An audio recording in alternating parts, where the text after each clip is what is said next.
दोस्तों, इस पक्षी में कुछ तो खास है, या फिर कहिए कि बहुत कुछ खास है। ऑस्ट्रिच, जिसे हिंदी में शुतुरमुर्ग कहा जाता है, दूसरे पक्षियों की तरह चहचहाते नहीं है, बल्कि कबूतरों की तरह घुटर घुटर की आवाज़ निकालते हैं। शुतुरमुर्ग उड़ भी नहीं पाते क्योंकि इनके आकार के हिसाब से इनके पंख काफ़ी कमज़ोर हैं, लेकिन शुतुरमुर्ग के पास बेहद मजबूत टांगे हैं। इन टांगों के दम पर धरती का ये सबसे विशाल पक्षी 70 किलोमीटर प्रति घंटे की रफ्तार से दौड़ सकता है।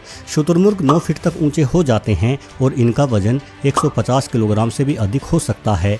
यदि आपको कभी किसी शुतुरमुर्ग को करीब से देखने का अवसर मिले तो अपने विशाल आकार के कारण ये पक्षी आपको डायनासोरों के समय की एक झलक प्रदान करता हुआ लगेगा। किसी समय ये बड़ा पक्षी एशिया में भी पाया जाता था। भारत में मध्य प्रदेश और राजस्थान में शुतुरमुर्ग के काफ़ी कंकाल मिलते रहे हैं। इन कंकालों के अध्ययन से ये पता चलता है कि भारत से ये पक्षी करीब 25,000 साल पहले ही विलुप्त हो गया था। बाहर से इनकी विलुप्ति की वजह क्या हो सकती है, इसे समझना कठिन है, किंतु हो सकता है कि मौसम के बदलाव या मानव हस्तक्षेप के कारण शुतुरमुर्ग बाहर से विलुप्त हो गए हों।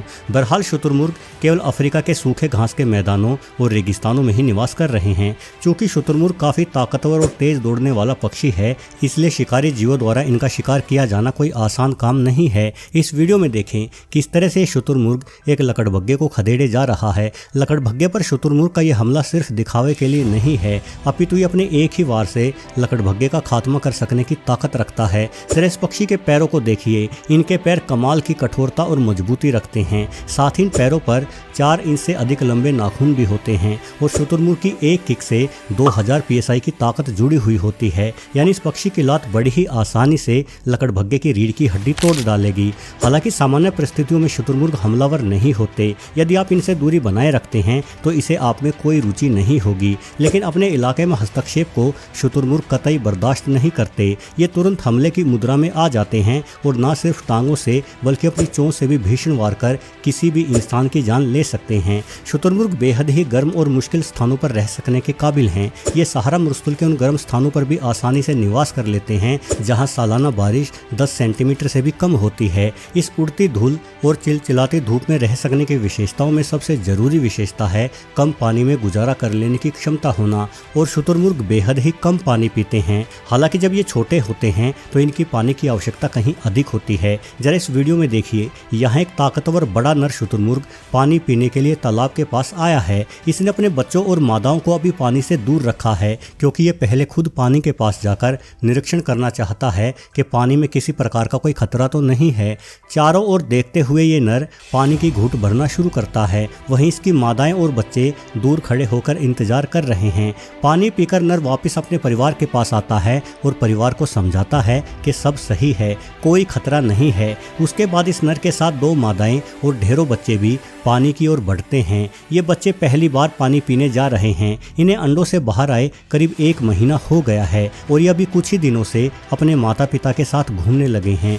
वैसे शुतुरमुर्ग का अंडा संसार के सभी पक्षियों में सबसे बड़ा अंडा होता है। इनके एक अंडे में 1.25 किलो से अधिक वजन होता है, किंतु यह अंडा इनके विशाल आकार के अनुपात में काफ़ी छोटा होता है। किसी मुर्गी के अंडे की तुलना में शुतुरमुर्ग का अंडा करीब 24 गुना बड़ा होता है, किंतु एक मुर्गी की तुलना में शुतुरमुर्ग कम से कम 50 गुना अधिक भारी भरकम होते हैं। इसी वजह से शुतुरमुर्ग के छोटे चूजे भी अपने माता पिता के सामने बहुत ही छोटे दिखाई पड़ते हैं। इस छोटी उम्र में इन चूजों को लगातार अपने माता पिता के साथ ही बने रहना होगा क्योंकि जंगल अनेकों घातक शिकारी जानवरों से भरा पड़ा है। भले ही बड़ा आकार होने के कारण एक जवान शुतुरमुर्ग को खतरे कम होते हों, लेकिन छोटे बच्चे बेहद ही आसान शिकार हैं। बारी बारी से पानी पीते इन चूजों को अब प्रतिदिन पानी की आवश्यकता पड़ती रहेगी क्योंकि शरीर छोटा होने के कारण ये एक बार में काफ़ी कम पानी ही पी पाते हैं। वहीं बड़े शुतुरमुर्ग 3 से 5 लीटर तक पानी एक ही बार में गटक जाते हैं। उसके बाद यदि इन्हें कई दिनों तक पानी ना भी मिले तो भी इनका काम चलता रहता है। जानकार बतलाते हैं कि शुतुरमुर्ग बड़ी ही आसानी से 2 सप्ताह तक भी बिना पानी के रह लेते हैं।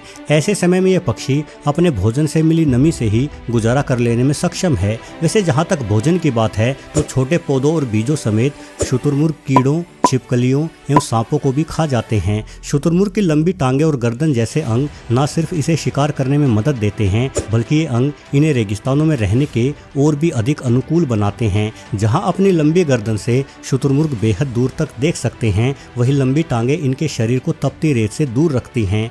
दोस्तों, अफ्रीका में मुख्य रूप से शुतुरमुर्ग की दो उपप्रजातियां पाई जाती हैं, कॉमन अफ्रीकन शुतुरमुर्ग और सोमाली शुतुरमुर्ग। इन दोनों ही शुतुरमुर्ग प्रजातियों के बीच में मामूली रंग रूप का ही अंतर होता है। सोमाली शुतुरमुर्ग जहां अफ्रीका के उत्तरी हिस्से में पाए जाते हैं, वही कॉमन शुतुरमुर्ग पूर्वी, मध्य एवं दक्षिणी अफ्रीका के विशाल भूभाग पर फैले हुए हैं। अपने विशाल आकार के कारण दोनों ही प्रजातियों के शुतुरमुर्ग काफी हद तक अपने अपने इलाके में बेखौफ भी रहते हैं। साथ ही अपनी लंबी और मजबूत टांगों पर ये अप्रत्याशित रूप से तेज भी दौड़ लेते हैं। वैसे तो शुतुरमुर्ग को अपनी गति पर नाज है, किंतु एक शिकारी है जो शुतुरमुर्ग की तेज गति को आसानी से मात दे सकता है, और वो है चीता। चीता पृथ्वी के सबसे तेज जानवर हैं, इसलिए अक्सर यही शुतुरमुर्ग का भी शिकार करते हैं। हालांकि एक अकेले चीते के लिए शुतुरमुर्ग का शिकार किया जाना जरा मुश्किल काम है, इसलिए शुतुरमुर्ग पर हमला केवल वही चीते करते दिखाई देते हैं जो चीते एक साथ रह रहे हों। चीतों के अलावा शेर और तेंदुओं या लकड़भग्गों के हत्थे भी कभी कभार शुतुरमुर्ग चढ़ जाते हैं,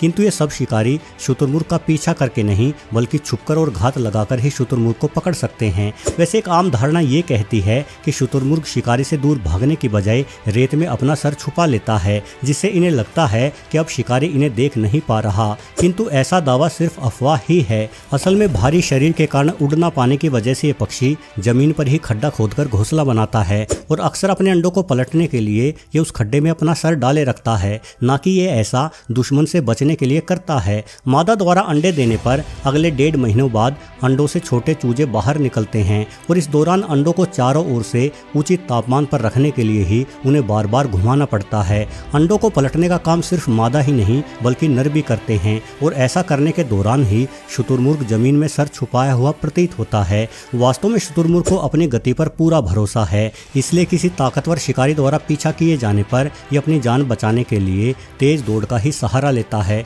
वहीं अनेकों बार ये ताकतवर पक्षी अपने दुश्मन पर पलटवार भी कर देता है। वैसे आपको जानकर हैरानी होगी कि एक समय अफ्रीका में ओस्ट्रिच कार्ट यानी शुतुरमुर्ग बग्गी का प्रयोग भी इंसानों द्वारा किया जाता था। इस तरह की बग्गी आज भी दिखाई दे जाती है, किंतु अब इनका व्यवहारिक प्रयोग नहीं होता। शुतुरमुर्ग 50 किलोमीटर प्रति घंटे की गति से लगातार 1 घंटे तक दौड़ सकने में सक्षम है, और ये एक दिन में 300 किलोमीटर तक की दूरी दौड़ते हुए पूरी कर सकते हैं। इसके विपरीत यदि घोड़ों की बात की जाए तो घोड़े एक पूरे दिन में करीब 50 किलोमीटर की दूरी ही दौड़कर तय कर पाते हैं। यानी किसी समय में शुतुरमुर्ग अफ्रीका में सबसे तेज यातायात के साधन हुआ करते थे, और यही वजह है कि शुतुरमुर्ग बग्गी का इस्तेमाल राजाओं द्वारा बेहद ही महत्वपूर्ण संदेश भेजने के लिए किया जाता था। हालांकि घोड़ों के मुकाबले शुतुरमुर्ग बहुत ही कम बुद्धिमान होते हैं, क्योंकि इनकी आंखें इतनी बड़ी होती है कि इनके सर में दिमाग का स्थान काफी छोटा है। इसलिए इंसानों द्वारा इस पक्षी को मनचाही दिशा में ले जाने के लिए ट्रेंड कर पाना बड़ा ही मुश्किल कार्य हुआ करता था। यही वजह रही कि शुतुरमुर्ग बग्गी का कभी बड़े पैमाने पर प्रयोग नहीं हो पाया।